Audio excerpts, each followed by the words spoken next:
FSc में biology का इंतखाब बहुत से बच्चों के लिए एक ख्वाब की तरफ पहला कदम होता है। और ये ख्वाब क्या है? वो ख्वाब है डॉक्टर बनना।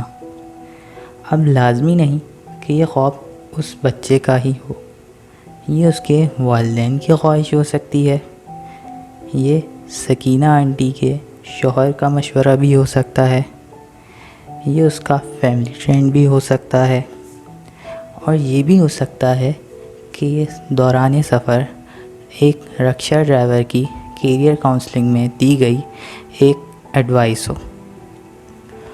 और फिर इन्हीं सब बातों को मद्देनज़र रखते हुए वो स्टूडेंट एफएससी में प्री मेडिकल का इंतखाब कर लेता है। और फिर 2 साल की सख्त मेहनत के बाद अब उसकी ज़िंदगी का फ़ैसला होना होता है कि वो डॉक्टर बनेगा या नहीं। लेकिन अब भी मुश्किल कम नहीं होती, इसको एक और फ़िल्टर से गुज़रना होता है, और वो फ़िल्टर है एप्टीट्यूड टेस्ट। पार कर लिया तो मंजिल मिल जाएगी, और अगर रह गया तो सफ़र फिर लंबा है। पूरे पाकिस्तान में मैट्रिक के बाद तकरीबन 1 लाख से ज़्यादा स्टूडेंट ऐसे होते हैं जो कि प्री मेडिकल का इंतखाब करते हैं। अब चाहे वो ए लेवल्स में हो या इंटर के डिफरेंट बोर्ड्स से हो, उनमें से 99% स्टूडेंट्स की ये ख्वाहिश होती है कि वो डॉक्टर बन जाए।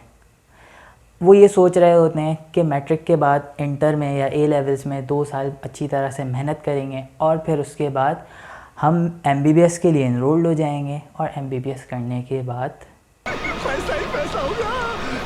मस्त प्लान है। क्या मस्त प्लान है? अच्छा, अब आपको कुछ इंटरेस्टिंग फैक्ट्स के बारे में मैं आपको बताता हूँ।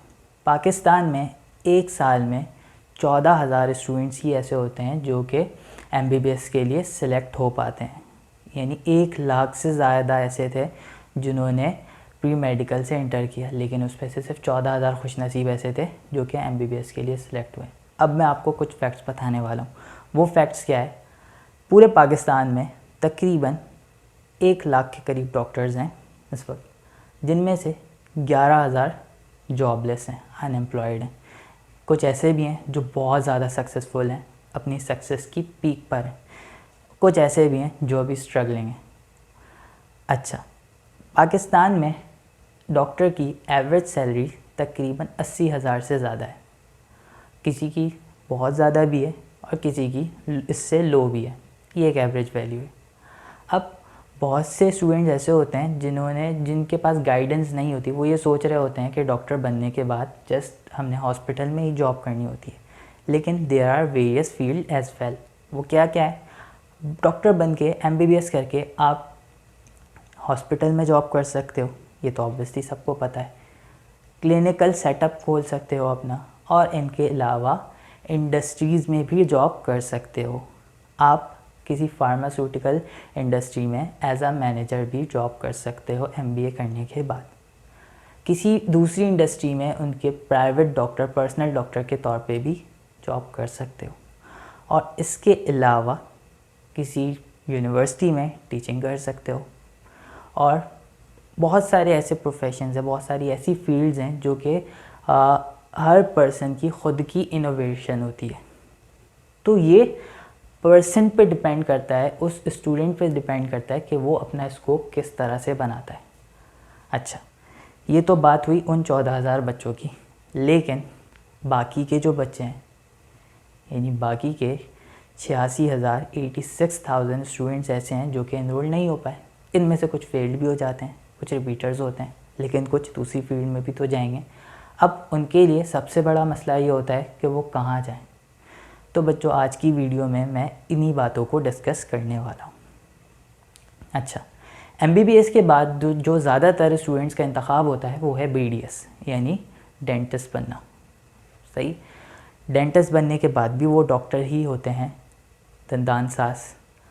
वो हॉस्पिटल में जॉब कर सकते हैं और फिर उसके अलावा अपना क्लिनिकल सेटअप भी बना सकते हैं, जो कि एक बहुत अच्छा बिज़नेस कंसीडर किया जाता है in Pakistan and all over the world. एक डेंटिस्ट की एवरेज इनकम तकरीबन 1 लाख के करीब है।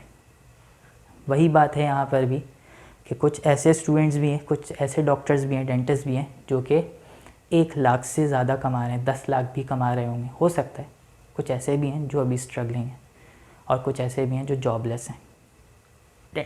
इसके अलावा जो दूसरी तीसरी फील्ड्स होती हैं वो है, उनमें से एक है आपके पास फार्मडी यानी फार्मासिस्ट, डॉक्टर ऑफ फार्मेसी। उनका स्कोप क्या है, वो कहाँ कहाँ जॉब कर सकते हैं। सबसे पहली चीज़ कि एक फार्मासिस्ट की एवरेज सैलरी इन पाकिस्तान तकरीबन 75 to 80,000 के करीब है। कुछ ऐसे फार्मासिस्ट भी हैं जो कि सक्सेसफुली इंडस्ट्री में जॉब कर रहे हैं, कुछ का अपना बिज़नेस सेटअप बहुत अच्छा चल रहा है, कुछ ऐसे भी हैं जो कि जॉबलेस हैं। ये कहा जाता है तकरीबन 20,000 से ज़्यादा फार्मासिस्ट ऐसे हैं जो भी स्ट्रगलिंग स्टेज पे हैं या तो अनएम्प्लॉयड हैं। एक फार्मासिस्ट की स्टार्टिंग सैलरी तकरीबन 20 से 25,000 के करीब होती है इन पाकिस्तान। अब वो कौन से एरियाज़ में जॉब कर सकते हैं, वो जॉब कर सकते हैं, सबसे पहली प्राइमरी प्रायोरिटी उनकी ये होती है कि किसी फार्मास्यूटिकल इंडस्ट्री में चले जाना है। फार्मास्यूटिकल इंडस्ट्री में उनके लिए वेरियस एस्पेक्ट्स होते हैं, बहुत तरह के जॉब होते हैं। प्रोडक्शन में काम कर सकते हैं, क्वालिटी में काम कर सकते हैं, और भी बहुत से मार्केटिंग में काम कर सकते हैं। ये उनके ऊपर अपना सेटअप बना सकते हैं फार्मेसी का। हॉस्पिटल में एज अ हॉस्पिटल फार्मासिस्ट या as a clinical pharmacist job कर सकते हैं। अच्छा, ये तो हमने बात की फार्मेसी की। इसके अलावा भी जैसे मैंने कहा कि जॉब्स तो हर इंसान की अपनी इनोवेशन होती है, वो अपनी मर्ज़ी से भी कोई जॉब क्रिएट कर सकता है। जैसे एक एवरग्रीन प्रोफेशन है, एक एवरग्रीन प्रोफेशन जो कोई किसी भी फील्ड का आदमी कर सकता है, वो है टीचिंग। अच्छा, फार्मासिस्ट के बाद, फार्मडी के बाद डॉक्टर ऑफ फिज़िकल थेरेपी या डॉक्टर ऑफ फिजियोथेरेपी, डीपीटी जिसको कहते हैं। इसका भी काफ़ी, ये एक इवॉल्विंग फील्ड है पाकिस्तान में, जिसके तकरीबन काफ़ी ज़्यादा ग्रेजुएट्स पाकिस्तान में अब होना शुरू हो गए हैं। कहा जाता है कि एक जो एक सक्सेसफुल फिजियोथेरेपिस्ट होता है, उसकी सैलरी 1.5 लाख से ज़्यादा होती है, और एवरेज में ये भी 50,000 के करीब ही जाता है, 50,000 प्लस, जो कि एक अच्छी इनकम होती है किसी भी पर्सन की। कहाँ कहाँ जॉब कर सकता है, हॉस्पिटल सेटअप पे जॉब कर सकता है, इसके अलावा क्लिनिकल सेटअप पे, और अपना फिज़िकल थेरेपी सेंटर भी बना सकता है, यानी अपना सेटअप भी, यानी बिज़नेस की तरफ भी जा सकता है। किसी स्पोर्ट्स, किसी एक्टिंग पर्सनैलिटी को पर्सनली असिस्ट कर सकता है। और इसके अलावा और भी बहुत सारी जॉब्स हो सकती हैं जो ये ख़ुद से अडेप्ट कर सकता है। इसके बाद कुछ और फील्ड्स हैं, कुछ बीएस की फील्ड हैं, जिनमें सबसे पहली मैं किसी को नंबर 1 नंबर 2 नहीं कहता, जस्ट आपको बताता जाता हूँ। एक है माइक्रोबायोलॉजी। माइक्रोबायोलॉजिस्ट जो होता है, एक माइक्रोबायोलॉजिस्ट की एवरेज सैलरी 60 से 80,000 के दरमियान है इन पाकिस्तान।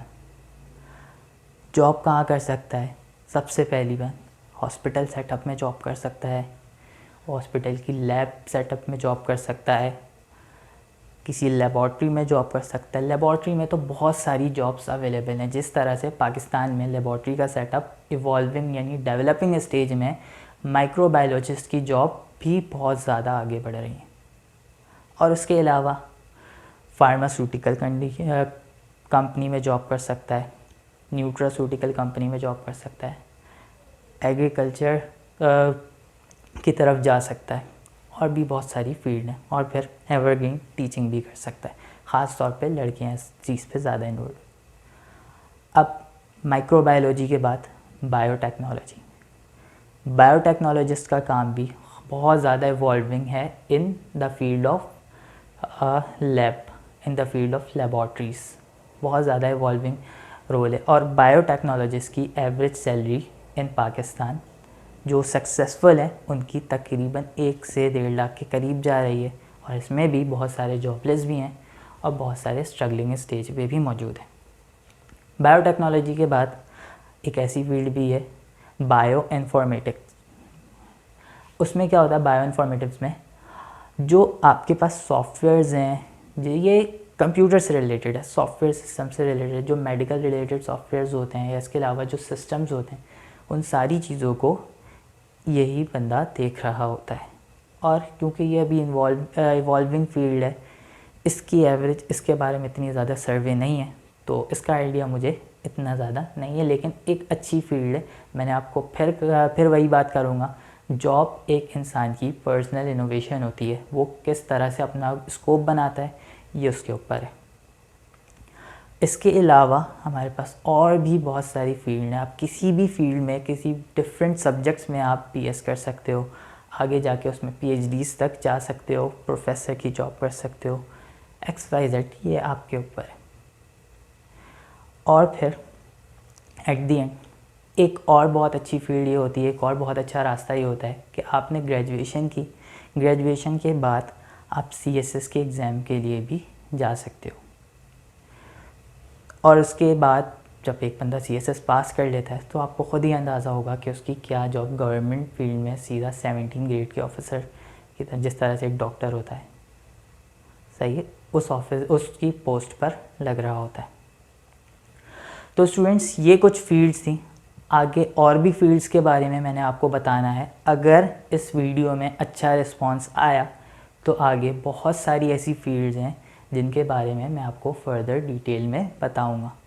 अच्छा, कुछ बातें मैं आपको बताना चाहता हूँ, वो ये है कि भाई हमारे यहाँ जो सिस्टम है वो ये है कि हम हमेशा किसी भी सब्जेक्ट को, किसी भी एजुकेशन को हमेशा उसके स्कोप के ओरिएंटेशन से देखते हैं कि भाई ये हमारा एजुकेशन, हमें ये पढ़ना है, हमें ये फील्ड सेलेक्ट करनी है, इसमें स्कोप क्या होगा, इसमें सैलरी कितनी होगी, इसमें क्या करना होगा। हम एंटरप्रेन्योरशिप की तरफ नहीं जाते, हम ये नहीं सोचते कि हम जॉब्स की तरफ जाते हैं कि हमें जॉब्स बनानी है। हम जॉब क्रिएट कर सकते हैं अगर आपकी सोच ऐसी होगी, आपकी थिंकिंग ऐसी होगी। लेकिन अनफॉर्चुनेटली हमें पाकिस्तान में हमारा स्कूल सिस्टम हो, कॉलेज सिस्टम, कहीं पे भी ये बात नहीं सिखाई जाती।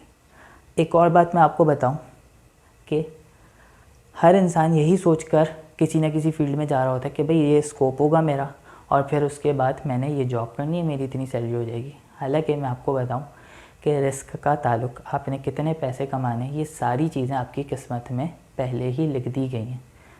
रिस्क अल्लाह के हाथ में, उसने ही आपको देना है। लेकिन एजुकेशन आपके ऊपर फ़र्ज़ है, उसने इल्म हासिल करना आपके ऊपर फ़र्ज़ किया है। तो आप एजुकेशन को फील्ड के पॉइंट ऑफ व्यू से लो। क्या आप पढ़ना चाहते हो, ये ज़रूरी है। आप पढ़ के क्या बनोगे ये इतना इम्पॉर्टेंट नहीं है, क्योंकि हर इंसान पढ़ के कुछ ना कुछ ज़रूर बन जाता है। क्या पढ़ते हो ये ज़्यादा इम्पॉर्टेंट। बहुत सारे स्टूडेंट्स, इसकी बहुत सी एग्जाम्पल ऐसी है जो स्कोप के पॉइंट ऑफ व्यू से किसी के भी मशवरे में आके कोई भी फील्ड सेलेक्ट कर लेते हैं और फिर बाद में उन्हें अंदाज़ा होता है कि वो ये तो इस फील्ड के लिए बने ही नहीं थे, उनका इंटरेस्ट ही डेवलप नहीं हो पाता और फिर वो वहाँ पे फेल होना शुरू हो जाते हैं। तो बच्चों, हमेशा फील्ड को देखो, सब्जेक्ट को देखो और उसके बाद उसे चूज़ करो। ये ना देखो कि मेरा स्कोप क्या बनेगा, ठीक? क्योंकि रिस्क, पैसे, ये सारी चीज़ें, इन सब का ताल्लुक ऊपर से अल्लाह ने देना है। आपके ऊपर आपका जो फ़र्ज़ है वो है एजुकेशन हासिल करना, अपने आप को डेवलप करना, सही? तो हमेशा ये ना सोचो कि मेरी जॉब कहाँ लगेगी, ये सोचो कि मैंने कौन सी जॉब, कितनी जॉब, कैसे क्रिएट करनी है। अपने आप को इनोवेशन लेकर आओ अपने आप में, ठीक है स्टूडेंट्स? तो आई डू होप आपको आज की वीडियो अच्छी लगी होगी। अगर आपको ये वीडियो पसंद आई है, अच्छी लगी है, तो इसको लाइक करो। और मैं इसमें तकरीबन, मेरी एक्सपेक्टेशन ये है कि इसमें थाउजेंड्स ऑफ व्यूज़ तो आने ही चाहिए। तो बच्चों, एक काम ये कर देना कि इस वीडियो को ज़रूर शेयर कर देना। अच्छा, एक और बात वो ये कि देखो, हर चीज़ हर इंसान के लिए एक जैसी नहीं होती हर फील्ड में। अब फॉर एग्ज़ाम्पल हम क्या करते हैं, हम करते ये है कि अगर कोई फार्मासिस्ट है या कोई डॉक्टर है, वो अगर लाखों में कमा रहा है, हम सोचते हैं कि भाई हम भी कमा लेंगे। हमारे साथ भी होगा, लेकिन ऐसा नहीं हो पाता। अब मुझे ही अगर मैं अपनी एग्जांपल दूँ तो भाई यूट्यूब है, एक ही प्लेटफॉर्म है, ऐसे भी लोग हैं जो मिलियंस में कमा रहे हैं, जिनके व्यूज़ मिलियंस में आ रहे हैं, जिनके मिलियंस में सब्सक्राइबर हैं, लेकिन मेरे पास अभी 1000 भी नहीं है। बट इट डजेंट मीन कि मैं यहाँ पर मेहनत करना छोड़ दूँ, मैं यहाँ पर काम करना छोड़ दूँ, मैं यहाँ पर वीडियोस बनाना छोड़ दूँ। मेरा काम सिर्फ क्या है, वो मेहनत करना है, रिज़ल्ट अल्लाह ने देना है। तो स्टूडेंट्स, अब अगली वीडियो में आगे के टॉपिक्स के साथ हमारी मुलाकात होगी। वीडियो को शेयर ज़रूर करना, लाइक करना और चैनल को सब्सक्राइब करना। मैं आपका टीचर डॉक्टर मोहम्मद हबीब अमीन। अल्लाह हाफ़िज़।